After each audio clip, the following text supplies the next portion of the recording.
Jepang tanpa basa-basi, Patrick Kluivert temukan kelemahan tim. Perjuangan tak kenal lelah ditunjukkan oleh para punggawa Garuda kala mengakui keunggulan Jepang di Suita Football Stadium. Pada laga kali ini, Patrick Kluivert melakukan sederet perubahan dalam penentuan starting 11.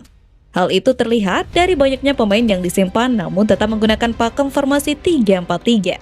Trio bek tangguh Jay Itzels, Justin Hubner, dan Misil Garth dipercaya lantaran Rizky Ridho mengalami cedera.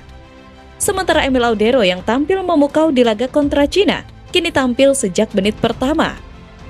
Di sektor wingback, perubahan terjadi ketika Kevin Dix kembali menjadi starter di sisi kanan dan Dean James mengisi sisi kiri lantaran Calvin Verdong diistirahatkan. Di lini tengah, duet Joy Pelopelsi dan Tom Hai tak tergantikan untuk mengatur ritme pertandingan. Keduanya bakal menopang lini serang yang kali ini menjadi milik trio Yance Sayuri, Beckham Putra, dan Oli Romney. Sementara nama-nama tenar seperti Marcelino Ferdinand, Ricky Kabuaya, dan Egy Maulana Fikri harus memulai laga dari bangku cadangan. Di babak pertama, laga menarik langsung tersaji ketika Jepang tanpa basa-basi langsung melancarkan serangan. Tampil dengan pemain terbaik seperti Kubo, Endo, dan Kamada, skuad asuhan Hajime Moriyasu membuat pertahanan Garuda kewalahan. Alhasil, gol cepat pun tercipta lewat sundulan Kamada.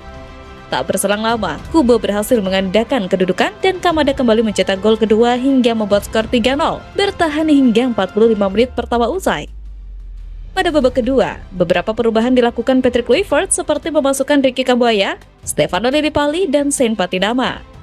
Namun, para punggawa Garuda kesulitan membongkar kokohnya pertahanan Jepang. Hajime Moriyasu tampak tidak mau bermain-main usai menanggung malu pada laga kontra Australia sebelumnya. Alhasil, Jepang sendiri berhasil menambah 3 gol hingga skor 6-0 menjadi laga penuh gengsi kali ini. Bagaimana tidak penuh gengsi? Meski tidak berpengaruh pada hasil klasmen, namun Jepang tentu malu di hadapan pendukungnya sendiri jika kalah dari timnas Indonesia. Kendati begitu, skuad Garuda telah mendapatkan pelajaran berharga di laga terakhir round 3 kali ini. Patrick Kluivert tentu menemukan kelemahan skuad Garuda hingga menjadi bahan evaluasi penting untuk menatap round 4 mendatang.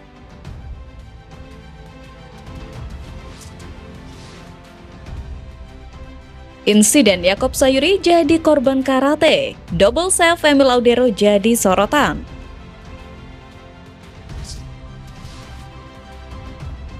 Terlepas kekalahan kontra Jepang, para punggawa telah menunjukkan perjuangan dan pengorbanannya di dalam lapangan. Jatuh bangun selama 90 menit terjadi meski hasil tidak seperti ekspektasi. Tak bisa dipungkiri, status Jepang sebagai raksasa Asia memang tidak bisa dibantahkan. Bahkan, menghadapi timnas Indonesia, Hajime Moriyasu memasang pemain terbaiknya, tidak seperti kala menghadapi Australia. Menariknya, Jepang tak ragu bermain kasar menghadapi skuad Garuda. Terbukti, 2 pergantian langsung terjadi di babak pertama. Kevin Dix mengalami cedera pertama hingga ditarik keluar dan digantikan oleh Yakob Sayuri. Tak berselang lama, justru Yakob Sayuri yang harus ditarik keluar akibat insiden tendangan karate yang dilakukan pemain Jepang. Wasit sendiri tidak melakukan cek VAR padahal harusnya pelanggaran tersebut berpotensi mendapatkan kartu. Kredit khusus juga patut diberikan kepada Emil Audero Mulyadi. Meski harus kebobolan 6 gol, kiper Palermo tersebut juga berhasil melakukan beberapa save gemilang. Salah satunya ialah double save di menit 66. Tak bisa dipungkiri, hilangnya sosok Rizky Ridho begitu berpengaruh bagi lini belakang skuad Garuda. Jay Itzels dan Justin Hubner seperti kehilangan kepingan puzzle yang begitu disiplin. Hal itu berbeda dengan karakter Misil Garth yang tampaknya lebih cocok dengan skema 2 back. Pemain FC Twente tersebut tampak kewalahan menghadapi permainan cepat Jepang hingga crowd of possession.